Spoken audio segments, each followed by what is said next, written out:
میں جب سے آیا ہوں ہم نے ہر قسم کے فائن جو ہیں ٹورسٹ کی گاڑیوں کے وہ بند کیے ہوئے ہیں. جہاں سے ہمیں شکایت ملتی ہے تو ہم ان پولیس اہلکاروں کے خلاف پھر کارروائی کریں. آپ کو بتاتا چلوں کہ اس میں ہائی وے پولیس بھی کھڑی ہوتی ہے تو وہ اور جو ہماری ٹریفک پولیس ہے ان کو ہم نے کلیئر کٹ ڈائریکشنز دی ہوئی ہیں کہ اس طرح کے کوئی جرمانے نہ.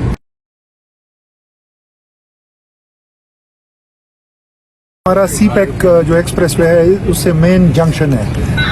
جتنے بھی ٹورسٹ کاغان ناران شوگران جاتے ہیں تو یہ یونیورسٹی انٹرچینج پہ ٹورسٹ فیسیلیٹیشن سینٹر کی اوپننگ کی ہے. اس کا بنیادی مقصد یہ ہے کہ بہت سے ٹورسٹ آتے ہیں ان کو ڈائریکشنز کا پتہ نہیں ہوتا, ان کو کوئی اور جگہوں پہ جانا ہوتا ہے, کوئی گاڑی میں مسئلہ ہوتا ہے, کوئی اور ایشو ہوتا ہے, تو یہاں پہ ہماری 24/7 پولیس کی پریزنس ہوگی, ٹریفک پولیس کی.